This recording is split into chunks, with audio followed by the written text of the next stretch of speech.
ಸೆಕೆಂಡಿಗೆ ನನ್ನನ್ನು ಎತ್ತಿ ಪೊಲೀಸರು ತಮ್ಮ ವ್ಯಾನಿಗೆ ತುಂಬಿಕೊಂಡ್ರು. ಅಲ್ಲಿಂದ ಸೀದಾ ತಗೊಂಡೋಗಿ ನನ್ನ ಕಾಲು ಆಲ್ರೆಡಿ ಪೆಟ್ಟಾಗಿದೆ, ನನ್ನನ್ನು ಸೀದಾ ಕಾಟನ್ಪೇಟೆ ಪೊಲೀಸ್ ಸ್ಟೇಷನಿಗೆ ಕರ್ಕೊಂಡೋದ್ರು. ಸರ್ ನನ್ನ ಕೈಲಿ ನಡೆಯೋಕ್ಕಾಗ್ತಿಲ್ಲ ಅಂತ ಅಂದೆ. ನಾಟಕ ಆಡಬೇಡ ಸೂ ಮಗನೆ ಅಂತ ಹೇಳಿ ಇಳಿದು ನನ್ನ ಎಳ್ಕೊಂಡು ಹೋಗಿದ್ದು ಸರ್. ಲಿಟ್ರಲಿ ನನ್ನ ಎಳ್ಕೊಂಡು ಹೋಗಿದ್ದಾರೆ, ಕರ್ಕೊಂಡಲ್ಲ, ಎಳ್ಕೊಂಡೋಗಿ ಲೆಫ್ಟ್ ಸೈಡಲ್ಲಿ ರೈಟ್ ಸೈಡಿಗೆ ಪಕ್ಕಕ್ಕೆ ಒಂದು ಕೋಣ ಇದೆ, ಅದ್ರೊಳಗೆ ಹಾಕೊಂಡು ಅದನ್ನು ಹಾಕ್ಕೊಂಡು ಎದ್ದೋಳು ಮೇಲೆ ಅಂದರು.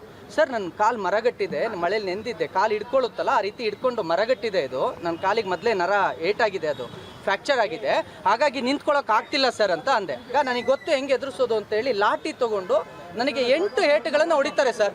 ಅದಾದಮೇಲೂ ಕೂಡ ನನಗೆ ಎದ್ದೇಳೋಕ್ಕಾಗಲೇ ಇಲ್ಲ. ಅದಾದಮೇಲೆ ಜುಟ್ಟು ಮತ್ತು ಇದನ್ನು ಹಿಡ್ಕೊಂಡು ಗಟ್ಟಿಯಾಗಿ ಮೇಲೆತ್ತಿ ನನ್ನ ಬಟ್ಟೆಯನ್ನು ಸಂಪೂರ್ಣವಾಗಿ ಬಿಚ್ಚಿ ಸರ್, ಅಂಡರ್ವೇರ್ ಕೂಡ ಬಿಚ್ಚಿದ್ದಾರೆ ಸರ್, ಪೂರ್ತಿ ನಗ್ನವಾಗಿ ಮಾಡಿದ್ದಾರೆ.